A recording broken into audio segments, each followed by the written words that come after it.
চোখের পলকে তুমি হতে পারো লাশ, চিরতরে বন্ধ হবে তোমারই নিঃশ্বাস।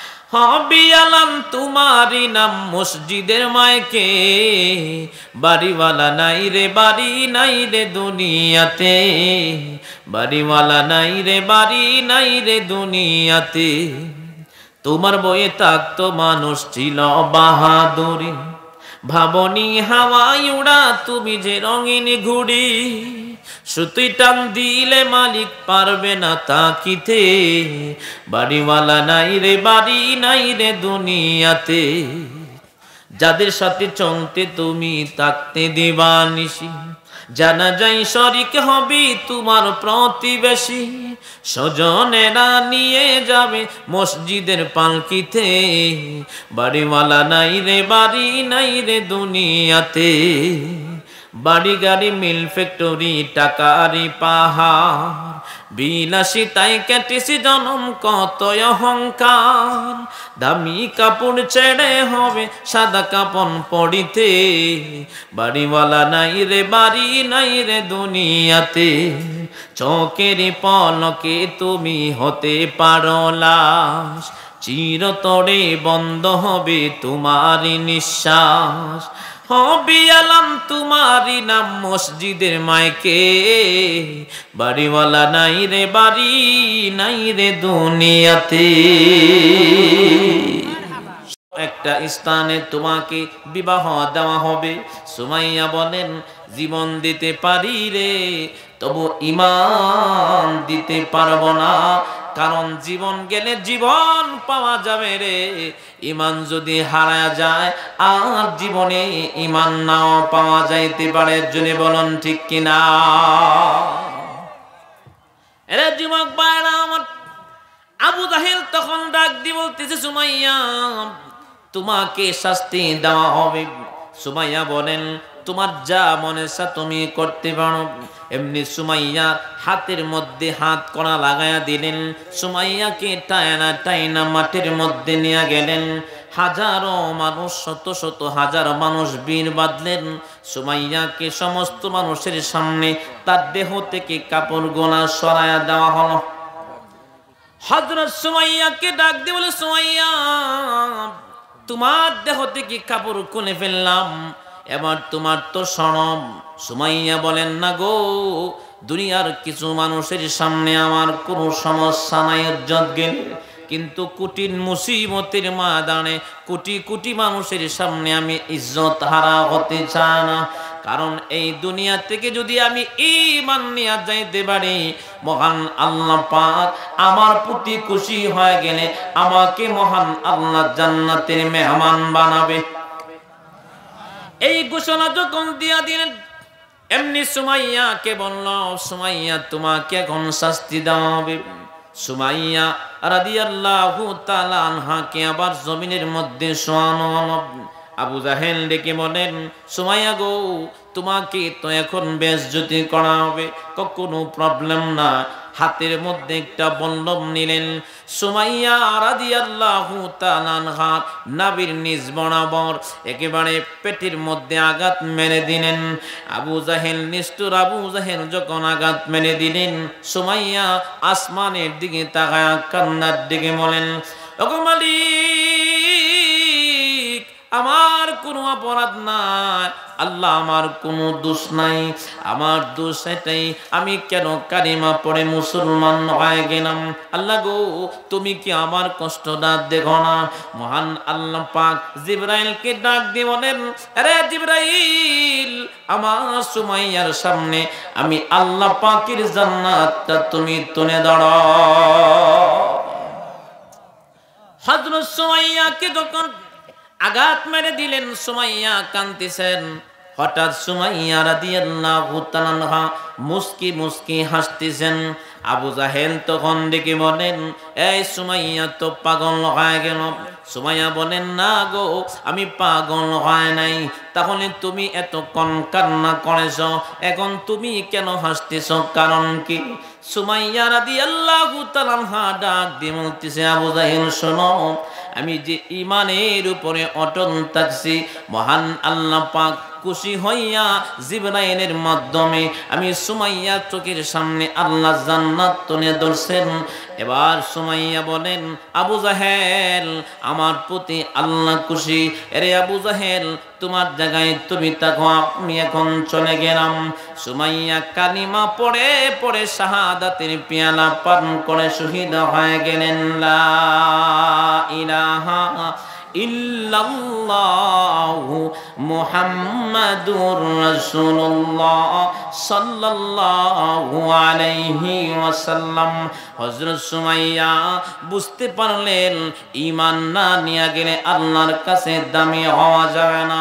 এইজন্য মহান আল্লাহ পাক বলেন, আল্লাহ তাখাফু ওয়া লা তাহজানু ওয়া আবশিরু বিল জান্নাতিল্লাতী কুনতুম তুআদুন। মরণের সময় মুমিন ইমানদার বান্দা বান্দির কাছে ফেরেশতারা এসে বলেন, আল্লাহ তাখাফু ওয়া লা তাহজানু, তোমার কোনো ভয় নাই, কোনো পেরেশানি নাই। সুবহানাল্লাহ। ফেরেশতারা এসে ডাক দিয়ে বলেন, ওয়া আবশিরু বিল জান্নাতিল্লাতী কুনতুম তুআদুন, জান্নাতের সুসংবাদ দিয়ে বলেন, যেই জান্নাতের ওয়াদা তোমাদেরকে দেওয়া হয়েছিল, জান্নাতের সুসংবাদ পেয়ে তুমি আজ খুশি হয়ে যাও। তাহলে আমরা খুশি হতে চাই মরণের সময়, কবরের ভিতরে আমরা শান্তি চাই, চাই কি চায় না? তাহলে কোরআন দিয়ে জীবন গড়তে হবে। আজকে তো কোরআন ছেড়ে দিয়েছি। আগে দেখতাম মুসলমানের ঘর থেকে কোরআনের আওয়াজ ফজরের নামাজের পরে বাড়িত। এখন আমরা ঘুম থেকে উঠতে শুনতে পাই মুসলমানের ঘর থেকে ডান্সের আওয়াজ বাহির হয়। কথা বলুন না কেন? আমার আপনার নবী হাদিস শরীফের ভিতরে বলেন, কালান নবী সাল্লাল্লাহু আলাইহি ওয়াসাল্লাম, নবী আমার বলেন, তুহশারুনা কামা তামুতুনা ওয়া তামুতুনা কামা তুহইয়াউনা। মহান আল্লাহ পাকের রাসূল বলেন, ও উম্মতেরা শুনো, যার জীবন যেমনে চালায় তার মরণটা এমনে হবে, যার মরণ যেমনে হবে রে তার হাসরও এমনে হবে। দেখবেন আমাদের সমাজে অনেক যুবক ভাই আছে, ইয়ারফোন কানের মধ্যে দিয়া ডান্সের আওয়াজ বাজাইয়া বাইক চালায়, অনেকে সিএনজি চালায়, অনেকে দেখবেন হাতের মধ্যে গান চালু করে রাস্তা দিয়া হাঁটা যায়। আবার অনেকে দেখবেন বিদেশ থেকে আসার সময় বড় একটা কথা কানাকা, আর জোরে বলুন ঠিক নেই, বড় একটা নিয়ে আসি, ঘরে আইসা দেখবেন বাজাইতেছে ইচ্ছা মতে, মানুষ ঘুমাইতেছে, অনেকে চালু করে ঘুমায় যায়। আমার কথাগুলি বুঝবেন। আল্লাহ রাসূল বলেন, যার মরণ জীবন যেমনে চালায় তার মরণটা এমনে হবে, যার মরণ যেমনে হবে হাসরও এমনে হবে। এই যে আপনি গান শুনতেছেন, আজরাইল যদি আপনার কাছে চলে আসে, আপনার যদি এখন মরণ হয়ে যায়, কালিমা নসিব নাও হইতে পারে। কথা হয় না? এমনকি ওই গান আপনাকে জাহান্নামে নেওয়ার কারণ হতে পারে। আর যদি কোরআনুল কারীম তেলাওয়াত করেন, কোরআন শুনুন, ওই কোরআনুল কারীম আপনি শোনার বরকতে মহান আল্লাহ পাক কালিমা জবান দিয়া বাহির করতে পারেন, ঈমানের সাথে মহান আল্লাহ মৃত্যু দিতে পারেন। এমনকি ওই কোরআন জান্নাতে যাওয়ার কারণ হতে পারে। কথা বলুন ঠিক কিনা? তাহলে আমি আপনাদের সামনে, যেহেতু সকলে মরে যাব, সকলের মরণটা যেন সুন্দর হয়, আমরা আজ থেকে গান শুনবো না। রাজি তো ইনশাআল্লাহ? কথা কয় না? রাজি তো? কারণ আলেম ওলামারা আপনাদেরকে আহ্বান করে কোরআন শোনার জন্য, আর কিছু কিছু মানুষ দেখবেন আপনাদেরকে আহ্বান করব গান শোনার জন্য। যেমন কেমনে আপনাদেরকে আহ্বান করব? আপনারা বলেন তো দেখি, শুনতে কোরআন শুনতে সবচেয়ে ভালো লাগে না গান শুনতে ভালো লাগে? সবাই উত্তর দিবেন, গান শুনতে ভালো লাগে না কোরআন শুনতে ভালো লাগে? যেমন এক শিল্পী কিছুদিন আগে এক জায়গায় বলতেছে, মানে আমার ড্রাইভার সবাই না কে জানি বক্সের মধ্যে কে জানি বাজাইতেছে, আমি শুনতেছি, মনে হয় ঘুমিয়েছিলাম অথবা শুনছিলাম, যে আল্লাহ রাসূলের শান ফিরাউলিয়ার গান, যে কয় হারাম সে তো কুমিন। তার মানে আমরা ভালো না, গান যে হারামকে আমরা ভালো না, হেতে ফেরেশতা। যদি বলেন কি এতে কি ফেরেশতা? আল্লাহ রাসূলের শান ফিরাউলিয়ার গান, যে কয় হারাম সে তো কুমিন। না বুঝে বেদ বতেন হারাম কও তোমরা কেন, তার মানে আমরা কিছুই বুঝি না, হেতে সূরা ফাতিহা দিলে পারতো না, কথা কয় না কা? বিসমিল্লাহর অর্থ জিগাইলে ফাদাম দাম আরম্ভ হয়ে যাবো গা। আর আলেম ওলামারা আপনাদেরকে আহ্বান করে কোরআন শুনুন। আবার অনেকে মাঝে মাঝে আমরা জীবনে বহু দেখছি বলছে আলেম ওলামারা কি জানে, আমরা বলতে চাই আলেম ওলামারা যা জানে হেতের 14 গোষ্ঠী তা জানে না, কথা কন না কেন? একটা উদাহরণ দেখেন, আঙ্গুল কয়টা? উত্তর দেন, আঙ্গুল কয়টা? এই আঙ্গুলটা না থাকলে হাত অচল হবে না, এটাও না থাকলে হাতটা অচল হবে না, এটাও না থাকলে হাত অচল হবে না। 4 আঙ্গুল আছে, এই 4 আঙ্গুল বাহাদুরি করে এই আঙ্গুলের কারণে। কারণ এই আঙ্গুলটা না থাকলে আপনি ভাত যদিও খান, ভাত তেমন ভিতরে যাবে না, কথা কন না কেন? বেশিরভাগ বাহিরে পড়বে। ঠিক যেমন করে 4 আঙ্গুল আছে, এই আঙ্গুলটা না থাকলে যেমন হাতটা প্রায় 12 আনা অচল, এই পৃথিবীতেও আলেম ওলামারা না থাকলে পৃথিবীর মানুষ দিন হারা গরুর মতো পথ বলা মানুষ হইয়া জাহান্নামে হওয়া কবরে যাবে, কথা কন না কেন? মাঝে মাঝে আবার অনেকে বলতো আলেমরা কি জানে, আলেমদেরকে নির্যাতন করেছে। আলেমদেরকে নির্যাতন করার অর্থ হলো আলেমদের ঠেকাও, আসলে না, তাদের উদ্দেশ্য ছিল ইসলাম ঠেকাও। যুগে যুগে আমরা দেখেছি আবু জাহেলের থেকে নিয়ে এ পর্যন্ত যারা ইসলাম ঠেকানোর চেষ্টা করেছে আল্লাহ ওদেরকে ঠেকায়া দিছে। আরো জোরে বলুন ঠিক কিনা? দুর্নীতির আঁকড়ায় বসে জাহির করে জ্ঞান, কলম দিয়ে কামা টাকা আবার ধরে সাধুরবান। শিক্ষিত শয়তান ওরা, শিক্ষিত শয়তান ওরা হলো দেশের লাগি মহামারীর মতন। ফাইলে কলম টেকাইয়া করে তারা নির্যাতন। ঘুষের টাকায় ওদের বুড়ি, পাপের টাকায় ওদের বুড়ি হইয়াছে টান টান। ওরা শিক্ষিত শয়তান, ওরা শিক্ষিত শয়তান, কথা কন না কেন? আলেম ওলামারা আপনাদেরকে সঠিকটা বোঝা। যেমন কয়েক বছর আগে একজন বলেছিল মানুষটা কি বানর থেকে সৃষ্টি হয়েছে, আর আলেমরা আপনাদেরকে বুঝাইছে আল্লাহ মানুষকে নিজ কুদরতি হাত দ্বারা বানাইছে। যেমন কোরআন শরীফে একটা সূরা আছে, সূরার নাম হইল সূরাতুত তিন। যুবক ভাইরা দেখবেন, সূরাতুত তিনের ভিতরে আল্লাহ প্রথম আয়াতগুলোতে 4টা জিনিসের কসম খাইছে। সুবহানাল্লাহ বলুন। আল্লাহ নিজে কোরআনে বলছে ওয়াত্তিনি ওয়াজ্জাইতুনি ওয়া তুরি সিনিন ওয়া হাযাল বালাদিল আমিন।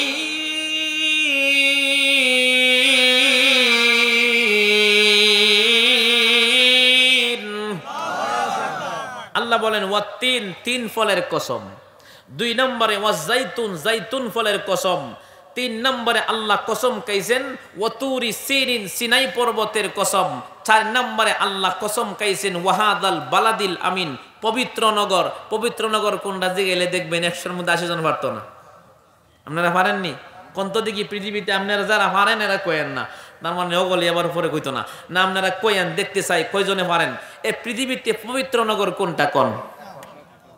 এই 8-10 জন জানছে, কিন্তু ভাই আমরা পারি না, এটা শরম না? আমরা মুসলমান, একবারে বয়স শেষ হইল শিকার সুযোগ আছে না নাই? পবিত্র নগর হইল ওইটা যেই নগরীতে আমার আপনার নবী জন্মগ্রহণ করছে, মক্কা নগর। আল্লাহ মক্কা নগরের কসম খাইছে। সুবহানাল্লাহ। 4 জিনিসের আল্লাহ কসম খায়া আল্লাহ বলেন লাকাদ খালাকনাল ইনসানা ফি আহসানি তাকওয়িম। আল্লাহ বলেন সবচেয়ে সুন্দর কাঠামো গঠন দিয়া আমি আল্লাহ মানুষ বানাইছি। আর জোরে বলুন না সুবহানাল্লাহ। ইনশাআল্লাহ আমি এই বিষয়ে যাব, তবে কোরআনের কথাটা একটু বললা লই। আমরা অনেকে গান শুনি, আজকে থেকে গান শুনবো না। বলেন তো দেখি কোরআন শুনতে ভালো লাগে না গান শুনতে ভালো লাগে? জীবনে কত গান জীবন আইলো আর গেল। রূপবানের গান, সমনাহর গান, ফাইটটা যায় গান, এই গান এখন চলে, কতক্ষণ চলে? আমনা গলা কি জানি কলে, আমগল্লা কাই বলে কুত্তা বেলেও শোনে না, কথা খায় না। এখন এখানে অনেকের বয়স 40 বছর, অনেকের বয়স 50 বছর। আপনাকে মসজিদ ইমাম সাহেব যখন মাগরিবের নামাজ পড়ায়, বলেন তো দেখি 50 বছর যাবত কোন সূরাটা আগে পড়ে? উত্তর দেন, কোন সূরা আগে পড়ে? আপনি নিজে কামাই করে বেতন দেন, আপনি নিজে স্পেশাল মাছ কিনে আনে হুজুরের খাবার খাওয়ান, আপনি হুজুরে চা খাওয়ান, আদর করেন, বেতন দেন, আজ পর্যন্ত কেউ কি বলছেন যে হুজুর এক সূরা শুনতে শুনতে হুজুর বুড়ো হয়ে গেছে গা, এটা আর ভাল লাগে না, এটা ফালদাইয়া দেন? কি কেউ কইছেন? তার মানে জীবনে কত গান আসলো আর গেল, সব ফিউজ হয়ে গেছে গা। তার মানে এটা ফিউজ জিনিস। আর কোরআনুল কারীম এমন এক মজার কালাম, এই সূরাতুল ফাতিহা যত তেলাওয়াত হয় ততই কেমন জানি মজাই লাগে। তাহলে আজকে থেকে আমি বলতে চাই, আমরা কে কি ওয়াদা করতে পারবো, এখন ওয়াদা করবো না, আরে পরে ওয়াদা করামু। কারণ আমরা আজকে বর্তমানে দেখতে পাই বিয়ার অনুষ্ঠানে ডান্সের আওয়াজ বাজানো হয়। কথা বল না কেন? এটা ভালো না খারাপ? আমি আজকে সমাজ নিয়ে কয়েকটা কথা বলে শুনুন। ভাই বোনের বিবাহর মধ্যে বোনের আনন্দ দেওয়ার জন্য ডান্স বাজাইছে, আপনারা উত্তর দেবেন এটা কি ভালো কাজ না খারাপ কাজ? বোনের ক্ষতি করছে। যেই বাবা মেয়ের বিবাহের মধ্যে ডান্স বাজানোর জন্য অনুমতি দিয়েছে, বাবাও মেয়ের ক্ষতি করছে। কেমনে? গান বাজাইলে দাম্পত্য জীবনে অশান্তি হইতে পারে। কথা কন না কেন? গান বাজাইলে দাম্পত্য জীবনটার মধ্যে একটা ফাটল বিচ্ছেদ সৃষ্টি হইতে পারে, দোলাভাই এফটিজিংয়ে লিপ্ত হইতে পারে। কথা বল না কেন? সবাই চায় আমার বোনকে যেন আমার দোলাভাই ভালোবাসে, এমনকি ফাটল যেন সৃষ্টি না হয়। গান বাজাইলে এই সমস্যা হতে পারে। আজকে থেকে আমি সমাজের, যেহেতু কবরস্থানের মাহফিল, আমরা মরণ সকলের পবিত্র অবস্থায় চাই, গান শোনা অবস্থায় মরতে চায় না। কে কে ওয়াদা করতে পারবেন কোনো কতমার অনুষ্ঠানে, কোনো বিবাহর অনুষ্ঠানে আজকে থেকে কোনোদিন ডান্সের আওয়াজ বাজবে না? কে কে ওয়াদা করতে পারবেন? এটা কি ভাই ভালো ওয়াদা না? হাত তুলেন, সবাই হাত তুলেন, নারায়ে তাকবীর। ভাই ভাই আপনারা রাজি আছেন তো?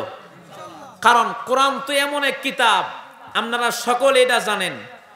বিদেশের বাড়িতে একটা অনুষ্ঠান হয়েছিল, বলবো নাকি? শুরু হয়ে গেছে গা বয়ান, আর 20 থেকে 25 মিনিট বয়ান করবো, ঠাইন না, এরপরে দোয়া হবে, এরপর আপনাদের তাওয়ারক দেব। আপনারা মনোযোগ দেন আমার দিকে। বিদেশের বাড়িতে একটা অনুষ্ঠান হয়েছিল, আপনারা জানেন। সমস্ত কাফির মুশরিকেরা সমস্ত ধর্মগ্রন্থ নিয়ে একটা অনুষ্ঠান করেছিল। এই অনুষ্ঠানে অংশগ্রহণ করেছিলেন মুসলমানেরাও। সুবহানাল্লাহ বলবেন না? কাফির মুশরিকেরা 5 মিনিট করে সময় নির্ধারণ করেছিলেন। জোরে বলেন কয় মিনিট? আরো জোরে কয় মিনিট? 5 মিনিট। কাফির মুশরিকেরা সিরিয়াল টু সিরিয়াল লিখতেছে তাদের ধর্মে কোন কোন ধর্ম আছে, সমস্ত ধর্ম, হিন্দু ধর্ম, বৌদ্ধ ধর্ম, সব লিখতেছে। এক পর্যায়ে মুসলমানদেরকে দিছে সবার শেষে। 5 মিনিট করে সময়, লাল বাতি টিপ দিবে, কোরআন তেলাওয়াত শেষ, আর করতে পারবে না। হলুদ বাতি ধরবে, শুরু হবে, লাল বাতি টিপ হবে, এরপরে আর তেলাওয়াত হবে না।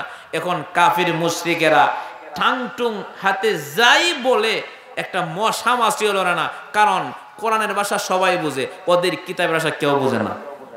যেমন যদি আমনাগর সামনে এখন সৌদি আরবের কেউ যদি এখানে বয়, এবারে কি বাংলা কইব না আরবি কইব?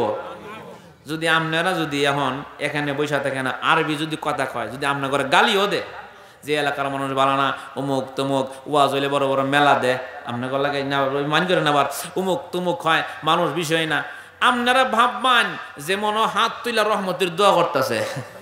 কথা কয় না?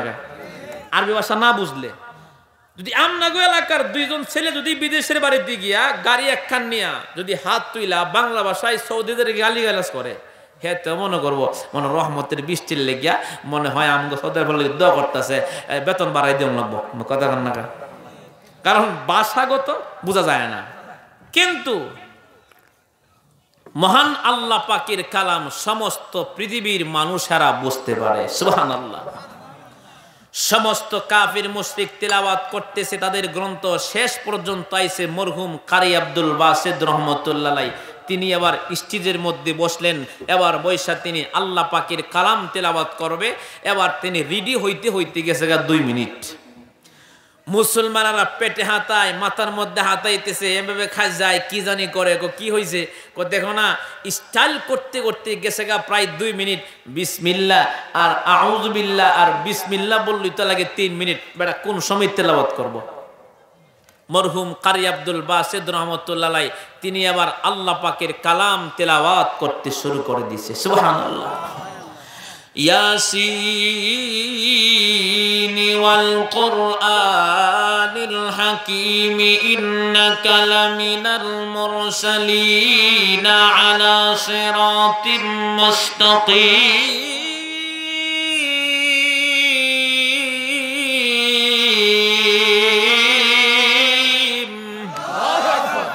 যেই বেটা সুইচ টিপ দিব লাল বাতি ধরতো, বেটা সুইচ হারালিছে। তার মানে বেটা সুইচ টিপ দেয় না। সুবহানাল্লাহ বলুন। যেমন এং হয়ে গেছে গা, কারণ শুনতেছি আল্লাহ পাকের কালাম, যেই লোকে নাম্বার লিখবো কলম তৈরি হইছে, এক মুহূর্তে যখন একটা ঠেলতেছে, কারণ শয়তান তো অবশ্যই আছে, কথা হয় না? শয়তান একটা আরেকটারে হেতেরে দেখে, কিরে টিপ টুপ দেয় না, ও টিপা টিপের লাগালেগি বাদ দিয়া শুনো কত সুন্দর কালামের বাণী। সুবহানাল্লাহ। এরে যুবক ভাইরা আমার, গভীর মনোযোগ। আল্লাহ পাকের কালাম কারি আব্দুল বাসিত রহমাতুল্লাহ আলাইহি তিনি তেলাওয়াত করতেছেন। ওই দিক দিয়ে কাফির মুশরিকেরা হাতের মধ্যে মদের বোতল নিয়ে আসছেন। তাদের উদ্দেশ্য ছিল আমাদের ধর্মগ্রন্থ যদি পাশ হয় তাহলে গো আমরা মদকে আনন্দ উদযাপন করব। ওই দিন আল্লাহ পাকের কালাম যখন রহমতুল্লাহ আলাইহি আব্দুল বাসিত যখন তিলাওয়াত করতেছেন, কাফের মুশরিকেরা তারা চোখের পানি ছেড়ে দিয়া কান্দে। ওই দিক দিয়া মরহুম কারি আব্দুল বাসিত তিনি তিলাওয়াত করতেছেন, কুল আউযু বিরাব্বিন নাস মালিকিন নাস ইলাহিন নাস মিন শাররিল ওয়াসওয়াসিল খান্নাস আল্লাযী ইউওয়াসওয়িসু ফি সুদুরিন নাস মিনাল জিন্নাতি ওয়ান নাস। সাদাকাল্লাহুল আযীম। বলে যখন নেমে যায়, কাফির মুশরিকেরা দাঁড়ায় গেলেন, ডাক দিয়ে বলতেছে, ওগো মরহুম কারি আব্দুল বাসিত, ডাক দিয়ে বলতেছেন, ওগো আল্লাহর বান্দা, আমাদেরকে আপনি আরো আল্লাহ পাকের কালাম শোনান, আমরা আরো কালাম শুনতে চাই। ইতিহাসের পাতা গবেষণা করে দেখেন, ওই দিন একজন দুইজন নয় গো, আল্লাহ পাকের কালাম তেলাওয়াত শুনিয়া এক এক করে ৮০ জন খ্রিস্টান কালিমা পড়ে মুসলমান হয়ে যায়। আজকে আমরা কোরআন ছেড়ে দিয়েছি। ও যুবক, হাতে পায়ে ধরে বলি, বহু দূরে আমার বাড়ি, আর জীবনে দেখা নাও হইতে পারে। আজকে যুব সমাজ কষ্ট নিবেন না, কারণ আমি লজ্জা দেওয়ার জন্য কথাটা বলতেছি না। আজকে যুবকদেরকে বললে, ও যুবক ভাই বলেন তো খেলোয়াড়দের নাম, সব বলতে পারে। অনেকের যুবক বন্ধুদেরকে বললে বোনেরা নায়ক নায়িকাদের নাম বলতে পারে। অনেকের জিগাইলে ভাই বলেন তো দেখি আল্লাহ পাকের ভিতরে কয়টা কালামের ভিতরে কয়টা সূরা আছে? দেখবেন যুবকেরা হাসি মারে। কেন যুবক ভাই হাসি মারেন? হুজুর আমি তো পারি না। আরে আপনি তো মুসলমান, আপনি না পারলে কেমনে হবে? এমন কি শুধু তাই নয়, আমরা হইলাম কুতুব সাহেব, মসজিদের মুসল্লি সম্পর্কে আমরা জানি অধিকাংশ মুসল্লি 50 বছর হয়ে গেছে রে, সূরা ফাতিহাটা শুদ্ধ করে পড়তে পারে না। এই জন্য হাতে পায়ে ধরে বলে যায় আলেমদের কাছ থেকে কোরআন শিখবেন, এমনকি কোরআন তিলাওয়াত ঘরের মধ্যে সকাল থেকে চালু করে দিবেন। রাজি আছেন তো? এমনকি আগে দেখতাম মুসলমানের ঘর থেকে কোরআনুল কারীমের তেলাওয়াত বাহির হতো। আজকে বর্তমানে দেখতে পায় মুসলমানের ঘর থেকে সকালবেলা ডান্সের আওয়াজ বাহির হয়। অথচ যেই কালাম মহান আল্লাহ পাক জান্নাতের ভিতরে আল্লাহ বান্দা বান্দিকে আল্লাহ নিজ কুদরতি কণ্ঠ দিয়া শোনাবে। আল্লাহ নিজে জান্নাতের ভিতরে আল্লাহর নিজ কুদরতি কণ্ঠ দিয়া জান্নাতীদেরকে শোনাইব। আপনারা প্রশ্ন করতে পারেন হুজুর কেমনে? এই যে আমার কোরআনের আয়াত সাক্ষী, মহান আল্লাহ পাক তিনি ডাক দি বলেন ওয়ালাকুম ফিহা মা তাশতাহি আনফুসুকুম ওয়ালাকুম ফিহা মা তাদউন। মহান আল্লাহ বলেন আমার মুমিন ইমানদার বান্দা বান্দিকে এমন একটা জান্নাত দিব, যেই জান্নাতের ভিতরে আমার মুমিন ইমানদার বান্দা বান্দিরা আমি আল্লাহর কাছে যা চাইব আমি আল্লাহ তাই দিব। আপনারা কি কথাটা শুনছেন? যা চাইব আল্লাহ তাই দিব। সুবহানাল্লাহ বলবেন না? এখন ওয়াজের মধ্যে যেমন এক লোক জিজ্ঞাসা, হুজুর আমি তো উক্কা খাই, উক্কা আল্লাহ দিবনি জান্নাতের ভিতরে? হ্যাঁ, উক্কা জান্নাতে আছে। তাহলে উক্কা এই উক্কা না, এই জান্নাতের ভিতরে নিয়ামত দিকা আপনার উক্কার কথা বলে যাবেন গা। সুবহানাল্লাহ বলেন। হাদিস শরীফের ভিতরে বলেন, আমার নবী বলেন জান্নাতের ভিতরে একটা বড়ই হবে 8 মণ ওজন। সুবহানাল্লাহ। জান্নাতের ভিতরে দুনিয়াতে অনেক মানুষ দেখবেন মার্কেটে যায়, মার্কেটে গিয়ে একটা পিকচার দেখে মনে মনে চিন্তা করে, আরে কত সুন্দর। মহান আল্লাহ পাক দুনিয়ার জমিনই তো প্রমাণ, জুলকারনাইন বাদশাকে মহান আল্লাহ একটা ঘোড়া দিয়েছিলেন মুজিজাদায়ক। এই ঘোড়াটা এক এক কদমে 18,000 মাইল করে যাইতো। সুবহানাল্লাহ। আর জান্নাতের ভিতরে আল্লাহ পাক মুমিন ইমানদারদেরকে গোনার জন্য একটা প্রাইভেট কার আল্লাহ দিব।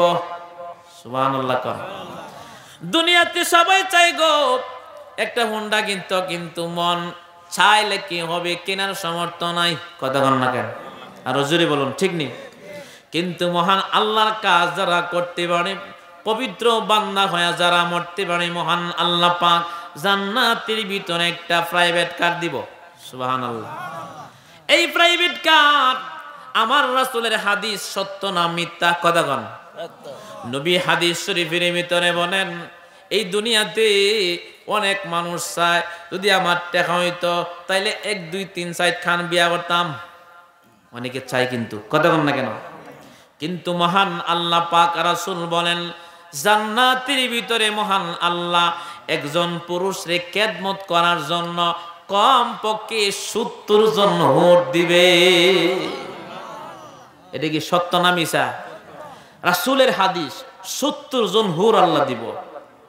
70 জন হুর দিব বলতে আল্লাহ পাক একদিন ডাক দিয়ে বলে, জিবরাইল যাও যাও, আমি যে বান্দাদের জন্য নিয়ামত বানাইলাম একটু ঘুরে ঘুরে দেখে আসো।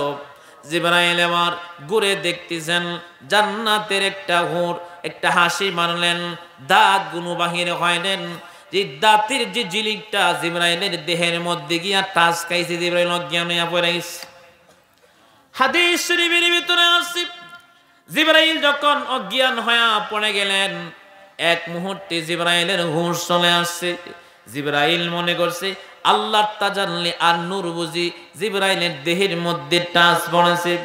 এবার জান্নাতের ভিতর থেকে মহিলার কণ্ঠের আওয়াজ শোনা যায়, এমনি ডাক দিয়ে বলেন, ওগো জিবরাইল আপনি ভয় পাইছেন? আল্লাহ পাক মুমিন ইমানদার বান্দা বান্দির জন্য আমাকে মহান আল্লাহ বানাইছেন। আমি হাসি দিছি, এই দাঁতের জিলিকটা আপনার দেহের মধ্যে লাগছে। এবার বুঝুন কত নিয়ামত মহান আল্লাহ মুমিনদের জন্য রাখছে। সুবহানাল্লাহ। কিন্তু শর্ত হইল এই দুনিয়াতে আল্লাহর হুকুম মানতে হইব। সুবহানাল্লাহ বলো। হাদিস শরীফের ভিতরে বলেন, কি কোন বলবো নাকি? নবীজি হাদিস শরীফের ভিতরে বলেন, দুনিয়ার মধ্যে যদি কোন হুর আঙ্গুল একটা বাহির করত আসমান ছিদ্র করিয়া, সূর্যের আলোটা তার আঙ্গুলের পশার কাছে আর মেনে যেত। মহান আল্লাহ পাকের রাসূল বলেন, দুনিয়ার জমিনে যে হুর আছে ওদের তো রক্ত আছে দেহের মধ্যে, রক্ত দেখা যায় না। এমন আল্লাহ পাক নিয়ামত দান করবেন, 70 পরত কাপড় পরিধান করবে, রক্ত চলাচল সব কিছু দেখা যাবে। এবার বুঝুন মহান আল্লাহ পাক মুমিনদের জন্য কত নিয়ামত রাখছেন। এবার আমি বলছিলাম 70 জন হুর দিব। এখন মহিলারা বলবো, হুজুর আমাগর আল্লাহ কি দিব? কথা হয় না, মহিলারা তো বেজার হয়ে গেছে। গিয়া দেখেন যে হুজুর যদি আমাগো স্বামীদেরকে মহান আল্লাহ 70 জন হুর দে, তাহলে আমাগরে কি দিব? 70 জন হুর স্বামীরে দিবে। আমি মা বোনদেরকে বলবো, মা বোনেরা আপনাদেরকে মহান আল্লাহ দিব। সুবহানাল্লাহ কন। মা বোনদেরকে আমি বলতে চাই, মা বোনদেরকে কি দিব? স্বামীর কথা মানলে দিব। আমিও সমাজে কোনো নাকি আছে স্বামীর কথা মানে না, কথা হয় না, স্বামীর খেদমত করে না, আছে না নাই? আরো জোরে বলুন, আছে না নাই? দেখবেন স্বামীর কথাটা শুনতেই পারে না, আছে না নাই? জোরে বলুন। স্বামীর দেখশন করে না, মা বোনদের কি কি বলি, মা বোনেরা গো, স্বামীর খেদমত করবেন, এমনকি স্বামীকে আপনারা মূল্য দিবেন। আমাদের সমাজে অনেকে আছে স্বামীটারে মানুষই মনে করে না, অল্প বয়সে পেরেশানি দিতে দিতে স্বামীর চুল ফাঁকা আলায়। আর জোরে বলুন ভাই, আসা না নাই? কথা কন, আসা না নাই? স্বামীকে দেখবেন পেরেশানি দেয়, স্বামীকে কষ্ট দেয়। মা বোনদেরকে একটু বলে ফেলি, অথচ আম্মা জান আয়েশার দিকে তাকান। আমাদের সমাজে অনেক স্ত্রী আছে, অনেক স্বামীরে বলে কি, তোমার ঘরে আয়েশা জীবনে আমি কিছু পাইছি না। আছে না নাই? মা বলে না গো, ওয়াজ মাহফিল না জানি কার কখন মরণ হয়ে যায়। তারা যেমন মরে গেছে, তাদের রুহের মাগফিরাত কেমন এই মাহফিল। আপনারাও মরবেন, আমরাও মরব, তাইলে আমার কথা গুনে শুনুন। অনেকে বলে কি, তোমার ঘরে স্বামী জীবনে কিছু পায় নাই। এই কথা যারা অতীতে বলছেন, আজকে বাড়িতে স্বামী গেলে ক্ষমা চাইবেন? কথা কয় না কেন? ক্ষমা চাবেন। আপনি যে কথাটা বলছেন, এই কথার জন্য অধিকাংশ মহিলারা জাহান্নামে যাইব। অথচ আম্মা জান আয়েশা কেমন একজন স্ত্রী ছিলেন। একদিন আম্মা জান আয়েশাকে আমার নবী বলেন, আয়েশা তুমি আমার কাছে কি চাও বলো? সুবহানাল্লাহ কোন। আম্মা জান আয়েশা ডাক দিয়ে বলতেছি, ওগো স্বামী আমার, আপনি আমাকে বলতেছেন আপনার কাছে কি চাই? আপনাকে আমি স্বামী হিসাবে পাইলাম, এতেই তো আলহামদুলিল্লাহ। নবী আমার বলেন, না না, তুমি আমার কাছে কি চাও? তারপর নবীজি বলতেছেন, কি চাও বলো? আর আমাদের সমাজে স্ত্রীদেরকে বললে তারা বললো, আমার নামে 1 বিঘা জমি লিখে দাও। কথা কয় না? এমন অনেক হইল। টাকার মালিক থাকলে বলতো, আমাকে একটা ব্যাংক, একটা অ্যাকাউন্ট খুলে দাও। অথচ নবীজির কেমন স্ত্রী আম্মা জান আয়েশা।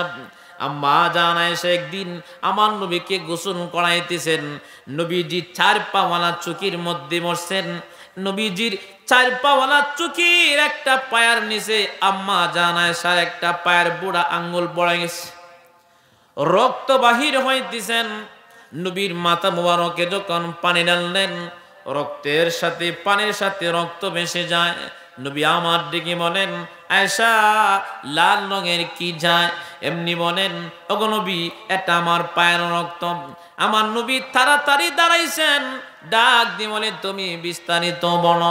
এমনি ডেকে বলেন, নবী গো, আপনি যে বসছেন, একটা পায়ের নিচে আমার একটা পায়ের বুড়া আঙ্গুল পড়ে গেছে, সামরা পাটা রক্ত বাহির হইতেছেন।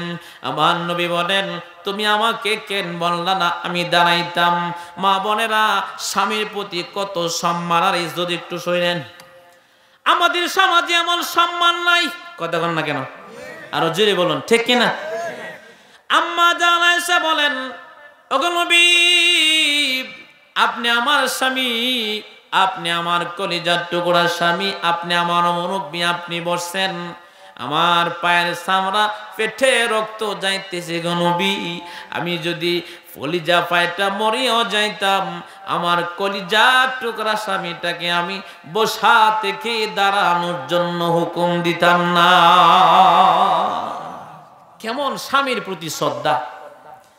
ঠিক আমার নবী তখন ডেকে বলেন, আয়েশা তুমি আমার কাছে কি চাও? কেমন স্ত্রী আর কেমন স্বামী!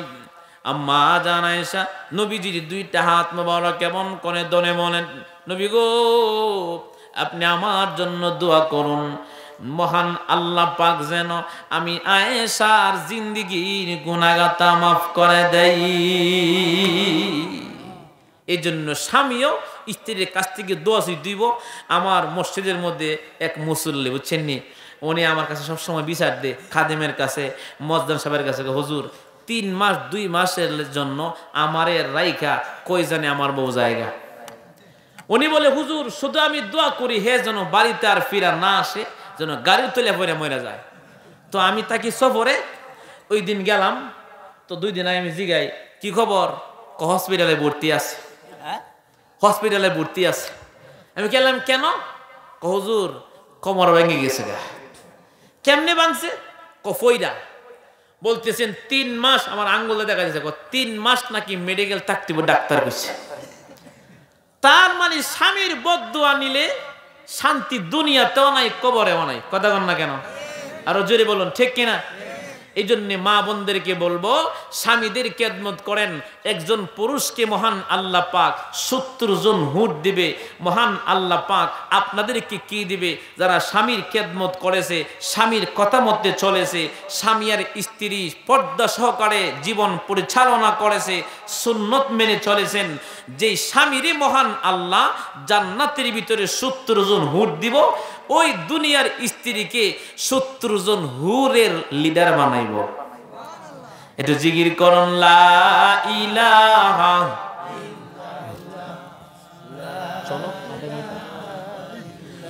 লা ইলাহা ইল্লাল্লাহু মুহাম্মাদুর রাসূলুল্লাহ। তাইলে মহিলারা বলবে, হুজুর স্বামীদের পক্ষে গিয়ে আপনি ওয়াজ করলেন, আমাদের পক্ষে তো ওয়াজ করলেন, আমগো বাংলাদেশ পুরুষের মধ্যে বেজাল আছে, কথা হয় না? আরো জোরে বলুন, আছে না নাই? দেখবেন স্ত্রীকে তেমন বেশি গুরুত্ব দেয় না। স্ত্রী ফোন দিলে দেখবেন তেমন ভালো করে কথা বলে না। মাঝে মাঝে রং নাম্বারে ফোন আইলে দেখবেন কি স্টাইলে কথা কয়, হ্যালো আপনি কেমন আছেন, ভালো আছেন, স্ত্রীর সাথে ছ্যাং ছ্যাং করে, রাগ করে। আর রং নাম্বারে ফোন আইলে বোঝা যায় যে আমেরিকাতে লেখাপড়া করিস। কথা বল না, আছে না নাই? যদি বলুন, আছে না নাই? তো আমার রাসূলের কেমন অবস্থা ছিল? আল্লাহ নিজে কোরআনে বলে, ওমা আরসালনাকা ইল্লা রাহমাতাল লিল আলামিন, রাহমাতুল লিল আলামিন। আল্লাহ পাক আমার রাসূলকে রহমত বানায়া দুনিয়াতে পাঠাইছে। দাম্পত্য জীবনেও মডেল। এই জীবনের তার মানে প্রত্যেকটা মুহূর্তে আমাদের মডেল হচ্ছে কে? আমাদের রাসূল। সুবহানাল্লাহ বলুন। আম্মা জান আয়েশা একদিন নবীজিকে নিয়ে, নবীজি আম্মা জান আয়েশাকে নিয়ে একদিন হাঁটতেছে পূর্ণিমা রাতের ছাদের রাত্রিতে। তো আম্মা জান আয়েশাকে আমার নবীজি বলে, আয়েশা আসো একটা দৌড় দেই। আচ্ছা আপনারাই কোন মহিলা কি পুরুষের লেগে দৌড়া পারবো? কাপড় চোপড় বেশ লেগে শেষ পরে যাবো গা। আর আমার নবীকে মহান আল্লাহ পাক 40 জন যুবকের শক্তি আল্লাহ দান করেছিলেন। তো নবীজি দৌড় দিছে, আম্মা জান আয়েশাও দৌড় দিলেন। তখন আম্মা জান আয়েশা আগে দৌড় মারছে। যখন আগে চলে গেছে, নবীজি মুস্কি হাসতেছেন, আম্মা জান আয়েশাও হাসতেছে। তো বলতেছে, নবী গো আপনাকে আমি হারাইয়া দিলাম। নবীজি মনে মনে কই, তুমি তো ভালো করে জানি তুমি আমি কেমনে আগাইয়া দিছি। এভাবে যখন পাস হয়ে গেল, স্ত্রী খুব খুশি। কিছুদিন পরে আবার এভাবে দুজন হাঁটতেছে। নবীজি বলে, আয়েশা ওই দিন তো তুমি এবারে হারাইয়া দিছিলা, আজকে আসো দেখি কে কারে হারাই। নবী আমার দৌড় দিল, আম্মা জান আয়েশাও দৌড় দিছে। যখন দৌড় দিল, নবী আমার আগে চলে গেছে। আম্মা জান আয়েশা পিছনে দাঁড়ায় মুস্কি হাইসা বলতেছে, হারাইলে কি হবে, আপনারা আমি আগের দিন হারাইছি, আপনি আমার আজকে হারাইছেন, সমান সমান। আর আমাদের সমাজে কেউ কারো কাছে হাঁটতে চায় না যে স্ত্রী একটু খুশি করতে চাবো, এই চেষ্টা আমাদের মধ্যে নাই। আমরা অনেকে আছি স্ত্রীদের সাথে শুধু বাহাদুরি করি, আছে না নাই? জোরে বলেন, আছে না নাই? এই জন্যে মা বোনদেরকে বলবো, কার জানি কখন মরণ হয়ে যায় কেউ জানে না। দেখেন খবরের ভয় সকলের ভিতরে থাকার দরকার আছে না নাই? নবীর স্ত্রী খাদিজাতুল কুবরা রাদিয়াল্লাহু তাআলা আনহা নবীজি কেমন পাগল ছিলেন। একদিন নবীজির উরাত মুবারকে শুয়ে আছেন, এমনি হযরত খাদিজাতুল কুবরা রাদিয়াল্লাহু তাআলা আনহা কাঁদেন। আহারে আমার নবী তখন ডেকে বলে, আয়েশা তুমি কান্দো কেন? এমনি আয়েশা খাদিজাতুল কুবরাকে বলেন, তুমি কান্দো কেন? এমনি খাদিজাতুল কুবরা বলেন, নবী গো আমি কাঁদতেছি কবরের ভয়ে, না জানি কবরে আমার কি হয়। অথচ সমস্ত সম্পত্তি আমার রাসূলকে সব কিছু দান করে দিয়েছিলেন। খাদিজাতুল কুবরা রাদিয়াল্লাহু তাআলা আনহা নবীজির দুঃখের সাথে যখন কাফেররা আমার নবীকে যখন আঘাত করতেন, খাদিজাতুল কুবরা পাশে দাঁড়ায় থাকতেন। কাফেররা আঘাত করার জন্য আসলেও খাদিজাতুল কুবরাকে দেখা কাফেররা দূরে চলে গেছে। সুবহানাল্লাহ বলুন। খাদিজাতুল কুবরা কাঁদতেছেন, নবী আমার তখন ডাক দিয়ে বলেন, ওগো খাদিজা তুমি কান্দো কেন? আমার কান্নার কারণ হলো ওগো নবী, আপনি তো বলেছেন, নবী আমার সাহাবীদেরকে জানায়া দিয়েছেন, সাহাবীরা শোনো, একজন নাফরমানকে এইভাবে কোমরের একটা পাশ, এইভাবে আরেকটা পাশ চাপ দিবেন, একটা হাড্ডির ভিতরে আরেকটা হাড্ডি ঢুকে যাবে। খাদিজাতুল কুবরা রাদিয়াল্লাহু তাআলা আনহা কাঁদতেছে, আর ডেকে বলতেছেন, নবী গো, আমি যদি কবরে যাই, আমি কি নিয়ে কবরে যাব? অথচ খাদিজাতুল কুবরাকে মহান আল্লাহ পাক নিজে সালাম দিছে। সুবহানাল্লাহ। একদিন নবীজির কাছে খাবার নিয়ে আসতেছে, জিবরাইল আসছেন, কগো নবী, এই মুহূর্তে মহান আল্লাহ আপনার খাদিজাকে আল্লাহ নিজে সালাম দিছে। এই খাদিজাতুল কুবরা জান্নাতের সার্টিফিকেট পেয়েছিল, তারপরেও কবরে যাওয়ার সময় কত ভয় গো। আমার নবীকে তখন ডেকে বলেন, নবী গো, আপনার কাছে কয়েকটা কথা বলবো, কথাগুলি আপনি রাখবেন নি? নবী আমার বলেন, কি বলতে চাও তুমি বলো। বলে, আমি যদি মরে যাই, আপনার পরনের একটা জুব্বা আমার কাপড় হিসাবে দিবেন। সুবহানাল্লাহ, জোরে কোন। ডাক দি বলতেছে, ওগো নবী, আপনি নিজে আমার জানাজা পড়াইবেন, আপনি নিজে আমাকে কবরে নামায় দিবেন, আমাকে যখন দাফন করা হবে, নবী গো, আপনি আমার কবরের পাশে আইসা দাঁড়ায় থাকবেন। আমি যতক্ষণ পর্যন্ত সওয়াল জবাব দিতে না পারবো, ততক্ষণ পর্যন্ত আপনি কবরের পাশ থেকে যাবেন না। কবরের ভিতরে যাইব কত ভয়। নবী আমার এই কথাগুলি শুনে কাঁদতেছেন। ওগো খাদিজা, তোমার ভিতরে এত ভয়? হযরত খাদিজাতুল কুবরা আর আমার আপনার নবী স্বামী স্ত্রী ছিলেন, দেখেন কেমন ভয়। হঠাৎ একদিন খাদিজাতুল কুবরার বয়স 40 বছর, আর আমার নবীজির বয়স ছিল 25 বছর। ধীরে ধীরে খাদিজাতুল কুবরার বয়স যখন বানালেন, মরণের ডাক চলে আসছে, চলে গেছে। এবার আমার আপনার নবীর জুব্বা এক কান দিলেন কাপড় হিসাবে, কবরে শোয়া দিলেন। দা সব কিছু যখন সম্পূর্ণ হয়ে গেছেন, হযরত ফাতেমা ছোট্ট মিয়াকে নিয়ে আমার আপনার নবী কবরের পাশে দাঁড়ায় কান্দে। জিবরাইল আমিন নবীজির কাছে আগমন করলেন, ডাক দিয়ে বলতেছে, ওগো নবী, কেন গো নবী আপনি কান্দেন? আমি কাঁদতেছি আমার খাদিজার জন্য। আল্লাহ পাক তখন জিবরাইলকে ডাক দিয়ে বলেন, আরে জিবরাইল, আমার বন্ধুকে তুমি বলে দাও, আমার খাদিজার জন্য কান্না করতে হবে না, আমি আল্লাহ নিজে খাদিজাতুল কুবরার জিম্মাদার হয়ে গেলাম। এই জন্য ভাইরা আমার, খবরের ভয় আমাদের ভিতরে থাকার দরকার। হযরত উসমান গনি রাদিয়াল্লাহু তাআলা আনহু কেমন একজন সাহাবী ছিলেন। হযরত উসমান গনি খবর দেখলে চিল্লায়া কাঁদত। সুবহানাল্লাহ। হযরত আবু বকর কবরের পাশে দাঁড়ায়া কাঁদতেন, মাঝে মাঝে গাছ দেখলে চিল্লায়া কাঁদত। সাহাবীরা জিজ্ঞাসা, তুমি কান্না করো কেন? আমি কাঁদতেছি এই জন্য, আমি যদি গাছ হইতাম তাহলে তো আমাকে গরু ছাগল কে ফেলতো। আমি তো মানুষ, আমার তো প্রত্যেকটা সেকেন্ডের হিসাব নেবে, এমনকি আমার তো খবরে যাওয়া লাগবে। হযরত উসমান গনি তিনি কবর দেখলে কাঁদতেন। এমনি সাহাবী কেরাম ডাক দিয়ে বলতেন, কেন কাঁদেন? আমার নবী বলছেন, কবরের ভিতরে কারো যদি শান্তি হয়, সামনের রাস্তা শান্তি হবে, তাহলে আমরা কবরের ভিতরে শান্তি চাই কি চায় না?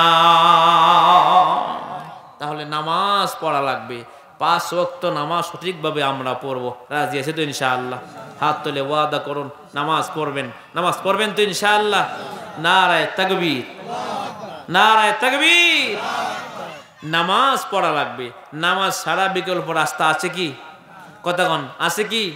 দেখেন কবরের ভিতরে কত ভয়। হযরত উসমান গনি, হযরত আবু বকর রাদিয়াল্লাহু তাআলা আনহু, তাদের ভিতরে কবরের কেমন বই ছিল। হযরত ওমর কেমন একজন সাহাবী। নুরুস সুদূর শহরে আহওয়ালিল কবর কিতাবে লেখছে, হযরত উমর যখন মরে গেছে, কবরের ভিতরে ফেরেশতারা এসে জিগাইবার লিগা, মার রব্বুকা। ফেরেশতাদেরকে উল্টা জিগায় হযরত উমর, তোমাদের রব কে? সুবহানাল্লাহ বলবেন না? তার মানে ফেরেশতারা এসে জিগাইতেছেন যে মার রব্বুকা, তোমার রবকে। উল্টা খলিফাতুল মুসলিমিন উমর জিজ্ঞাসিতেছে তোমাদের রবকে। সুবহানাল্লাহ বলুন। সমস্যা নেই তো? কবরের আলোচনা করেন, মানুষের মনটা একটু নরম। এই যে কবর আলোচনা করতেছি, এতক্ষণ কি আলোচনা করতেছি? এতক্ষণ আমি কি আলোচনা করতেছি কোন তো? আমরা তো সকলেই মরতে হবে এই সম্পর্কে আলোচনা করতেছি না? এটাই তো কারণ, যেহেতু কবরের মাহফিল, ঠিক আছে না? তাহলে এখন বাঁচতেছে কয়টা? 10-30 পর্যন্ত আলোচনা চলছে নাকি? হ্যাঁ। খলিফাতুল মুসলিমিন হযরত উমর কবরের ভিতরে যখন চলে গেলেন, আপনারা সকলে জানেন আমার আপনার নবীজির রওজার পাশে হযরত উমর ঘুমায় রয়েছে। সুবহানাল্লাহ বলুন। ডান পাশে হচ্ছেন হযরত আবু বকর রাদিয়াল্লাহু তাআলা আনহু, বাম পাশে হচ্ছেন হযরত উমর রাদিয়াল্লাহু তাআলা আনহু। সুবহানাল্লাহ। কেমন দুইজন সাহাবী! তো নূরুস সুদূর শহরে আহওয়ালিল কুবুর কিতাবে লেখছে, হযরত উমর যখন মরে গেলেন তখন ফেরেশতারা এসে বলতেছেন মার রব্বুকা, তোমার রবকে। উমর রাদিয়াল্লাহু তাআলা আনহু তিনি উল্টা জিজ্ঞাসিতেছেন ফেরেশতাদেরকে তোমাদের রবকে। যখন এইভাবে যখন প্রশ্ন ফেরেশতারাও করতেছেন, হযরত উমরও করতেছেন, এক পর্যায়ে আমার আপনার নবী ফেরেশতাদেরকে ডাক দিয়ে বলেন, এই ফেরেশতারা, আমার উমরকে রব সম্পর্কে জিজ্ঞাসা করতে হবে না, তোমরা যেমন রব চিনো আমার উমরও এমনই রব চিনে। সুবহানাল্লাহ বলুন। তাহলে ভাই, যদি আমরা পবিত্র হয়ে মরতে পারি, আমাদেরও কবরের ভিতরে শান্তি হবে। আমরা পবিত্র হয়ে মরতে চাই। রাজি আছেন তো ইনশাআল্লাহ?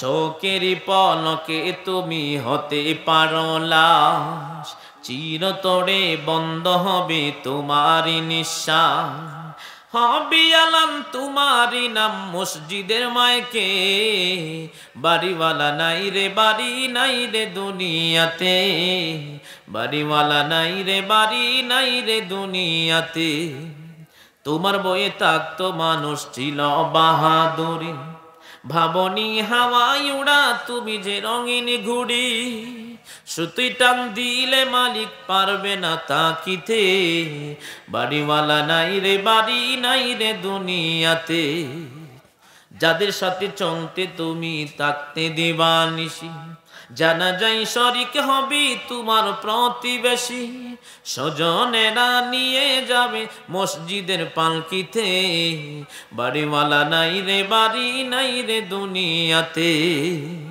বাড়ি গাড়ি মিল ফ্যাক্টরি টাকারি পাহাড়, বিলাসী তাই কেটেছি জনম কত অহংকার, দামি কাপড় ছেড়ে হবে সাদা কাপন পড়িতে, বাড়িওয়ালা নাই রে বাড়ি নাই রে দুনিয়াতে, চোখের পলকে তুমি হতে পারো লাশ, চিরতরে বন্ধ হবে তোমারই নিঃশ্বাস, হবে আলাম তোমারই নাম মসজিদের মাইকে, বাড়িওয়ালা নাই রে বাড়ি নাই রে দুনিয়াতে। সকলেই মরে যাব, কেউ থাকতে পারবো না। যারা কবরের জন্য সামাল নিয়ে যায় তারাই হলো বুদ্ধিমান, তারাই হলো শান্তিওয়ালা একজন ব্যক্তি। আর যারা বোকা, দুনিয়ার পিছনে হাঁটতেছে আর দৌড়তেছে। কথা বল না কেন? বাচ্চা শাহজাহান যেদিন মারা যাবে, বাহলুল রহমতুল্লাহ একজন আল্লাহর ওলি তার রাজমহলে থাকতো। বাদশাহ শাহজাহান বড় একটা লাঠি হাতে নিয়ে বাহলুল রহমতুল্লাহ আলাইকে বলতেছে তুমি এদিকে আসো। কাছে যাওয়ার পরে লাঠিটা হাতি দিয়া বলতেছেন, নাও তোমাকে লাঠিটা হাতি দিলাম, এই লাঠিটা তুমি যেমন বোকা, তোমার থেকে আরো নিচু পরিমাণের আরেকজন বোকা পাইলে আমার লাঠিটা তারে হাদিয়া দিয়ে দিও। তো বাহলুল রহমতুল্লাহ আলাই তিনি হাতের চিপার মধ্যে লাঠিটা রাইখা হাঁটাহাঁটি করে, মাঝে মাঝে বাদশার সাথে আসে, লাঠি আর কাউরে দেয় না। বহুদিন পরে শুনতে পারলো বাদশা অসুস্থ হয়ে গেছে। বাদশা কি আয়েশা জিগায়, ও বাদশা আপনার কি হয়েছে? বলতেছে আমার শরীরটা বেশি ভালো না।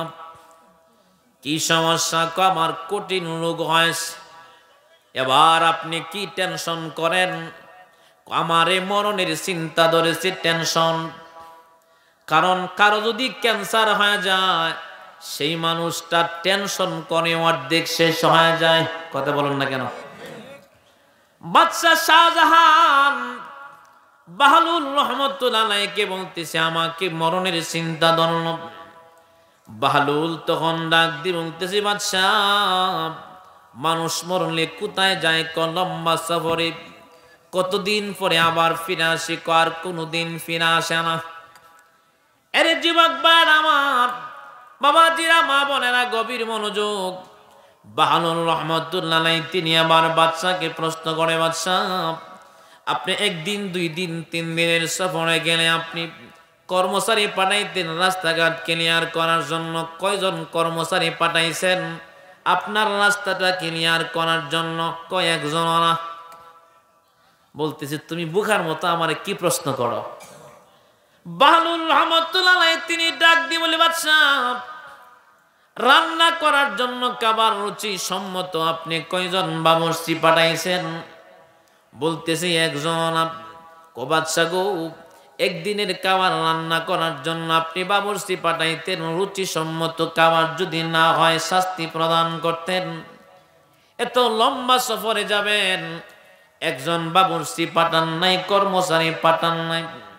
এবার বাহলুল রহমতুল্লাহ নাই তিনি ডাক দিয়ে বলতেছেন, বাদশা গো বিছানাপত্র সাজানোর জন্য কয়জন লোক পাঠাইছেন? কয়েকজন না। এর যুবক ভাইরা আমার, বাহলুল তখন প্রশ্ন করে, বাদশা আপনি কি লইয়া যাইতেছেন? কালি হাতে চলে যাইতেছে। এবার বাহলুল তার হাতের এই চিপা থেকে লাঠিটা বাহির করলেন, বাদশার হাতে দিয়ে বলতেছেন, নেন গো আপনার লাঠি, আপনাকে আমি আবার ফেরত দিয়ে দিলাম। ডাক দিয়ে বলতেছেন কেন? ডাক দিয়া বলতেছেন এই জন্য, আপনি এত বড় বাদশা হওয়ার পরেও কালি হাতে কবরে যাইতেছেন। যেই ব্যক্তি কালি হাতে কবরে যায় এর মতো বোকা পৃথিবীতে আর কেউ হয় না। আপনি আমাকে লাঠি দিয়া বলেছিলেন আমি যেন লাঠিটা আমার থেকে নিচু পরিমাণের আরেকজন বোকা পাইলে তাকে যেন আমি দিয়া দেয়। এই যে দেখেন, আপনাকে আমি একজন বোকা পাইলাম, আমি এতদিন তালাশ করলাম বোকা পায় নাই। যেই ব্যক্তি এত বড় বাচ্চা হওয়ার পরেও কালে হাতে বিদায় হয়, আজকে একজন বোকা পাইলাম, সেই বোকাটা আপনি, আপনার লাঠি কানা আপনাকে আমি দিয়ে দিলাম। এই জন্য ভাইরা আমার, খবরে সকলে চলে যাব, কেউ দুনিয়াতে টাকার জন্য আসে নাই। একটু চোখটা বন্ধ করে দেখেন তো, আপনাকে যখন কবরে রেখে আসবে, উপরে হলো মাটি, ডাইনে মাটি, আপনার সামনে মাটি, পিছনের দিকে মাটি। যদি আপনি জিন্দা হন তাইলে আপনার কেমন লাগবে? কথা কয় না। আমি রংপুরে মাহফিলে গেছি, তো 4 তলায় লিফটে উঠেছিলাম।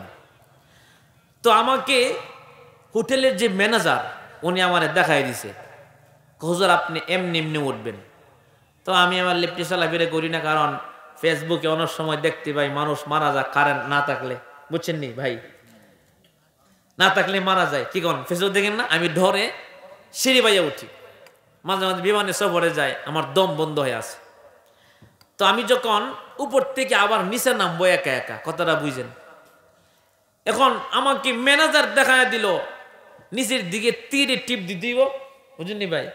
এখন যে 1-এর মধ্যে টিপ দেওয়ার লাগে এটা আমার খেয়াল নাই, স্বাভাবিক ভুল হইতেই পারে, কথা বলুন ঠিক না। এক মুহূর্তে যখন তীর টিপ দিলাম, লিফট লেগে গেল। আহারে, এখন তো আমি দেখতেছি আমি মরে যাবো, কথাটা বুঝেন। তখন আমি চিন্তা করতেছি, হায় রে, ডাইনেও রাস্তা নাই, সামনেও রাস্তা নাই, পিছেও রাস্তা নাই। লিফট যখন বন্ধ হয়ে গেল, আমার স্ত্রী, পরিবার পরিজন, মা বাবা, কারো কথা আমার খেয়াল নাই। আমার ভিতরে শুধু মরণ হয়ে যাবে, আমার এটা কাজ করতেছি। 30 সেকেন্ড ভিতরে আমার দেহটা টান হয়ে গেছে। আমি জোরে একটা ডাক মারলাম, মালিক। আমি তাকায়া দেখি কে জানে আমার হাতটা উপরে উঠায়া সুইচের মধ্যে টিপ লাগায়া দিছে। সুবহানাল্লাহ। এজন্য ভাই আমার, এই পৃথিবীর মানুষ স্বার্থপর, এই পৃথিবী স্বার্থপর। আমি আপনি মরে গেলে বৃষ্টির পানি যেমন উঁচা জায়গায় পড়লে নিচু জায়গা দিয়া বাড়ির বাহিরে চলে যায়, ঠিক তেমনি ভাবে আমি আর আপনি মরে গেলে দামি একটা কম্বল দিয়া ঘুম পাড়াবে না, দামি বিছানা দিয়া আপনাকে ডাকবে না, একটা বাঁশের ছাউনি দিয়ে আপনাকে কবরে শুয়ে আসবে। এই পৃথিবীর মানুষ স্বার্থপর, কেমন স্বার্থপর! আমরা সবাই নিজেদের নাম জানি, বাবার নাম জানি, দাদার নাম জানি। এখানে কয়জন আছে দাদার বাবার নাম জানে? 100-র মধ্যে 80 জন জানি না, 20 জন জানে। দাদার বাপের নাম কেউ আমরা জানি না। এই ভাইরা আমার, তারা যেমন আমরা যেমন তাদের নামটা বলে গেছি, আমরাও মরে গেলে সিরিয়াল টু সিরিয়াল আমাদেরকেও মানুষ বলে যাবে। একমাত্র বলবে না মহান আল্লাহ এবং আল্লাহর রাসূল। আল্লাহ এবং আল্লাহর রাসূলকে যদি খুশি করতে পারে, মহান আল্লাহ পাক আমাদের কি পছন্দের বান্দা বানায়া কবরেও শান্তি দিবে, জান্নাতের ভিতরেও মেহমান বানাবে। এই জন্য ভাইরা আমার, কবরে যাওয়ার আগে পবিত্র মানুষ হয়ে যাওয়ার দরকার। কবরে তো যাইতে হবে। অনেকে আছে ভাই নামাজ পড়েন, কবরে যাওয়ান লাগবো, হুজুর টিকে যাওয়ান লাগবো। না না, যাওয়ান লাগবো মানে যাইতেছেন, আপনার বয়স হয়ে গেছে 30 বছর, আপনি ঢাকা যাবেন, আপনি চলে গেছেন, ওই যে ধরেন সামনে এক জায়গায় আগায় গেছেন, 100 টাকার রাস্তা, তার মানে আগায় গেছেন। আপনার 60 বছর বয়স, 30 বছর কবরের দিকে আগাইছেন, আর 30টা বছর বাঁচবেন। এই জন্য হাতে পায়ে ধরে বলে যায়, নামাজ পড়বেন, পবিত্র মানুষ হওয়ার আল্লাহ পাকের কাছে দোয়া করবেন। এমনকি জীবনে যারা আমরা গুনাহ করেছি, আল্লাহর রাসূল বলেন, কালান নবী সাল্লাল্লাহু আলাইহি ওয়াসাল্লাম, নবী আমার বলেন, আত্তাইবু মিনায-যামবি কামান লা যামবা লাহু। নবী আমার বলেন, কেউ যদি পাহাড় পরিমাণ গুনাহ করে থাকে, আর মহান আল্লাহ পাকের কাছে যদি কেউ তওবা করে, মালিক আর জীবনে গুনাহ করব না, আর জীবনে পাপ করব না, আল্লাহ গো তুমি আমাকে মাফ করে দাও।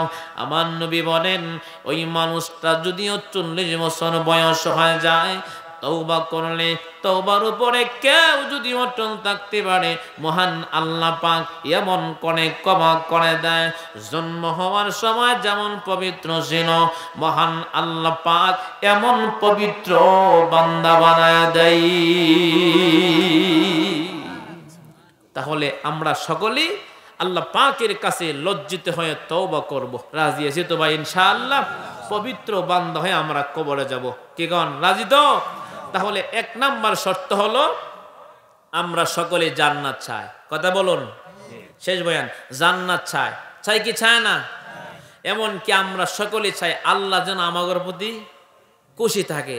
তাহলে জান্নাত পেতে হলে, এমন কি আল্লাহ যদি আমাদের প্রতি খুশি করতে হইলে নামাজ পড়তে হবে, কোরআন ধরতে হবে। তাহলে ভাই আজকের মাহফিলে আপনারা আসেন, বলুন তো দেখি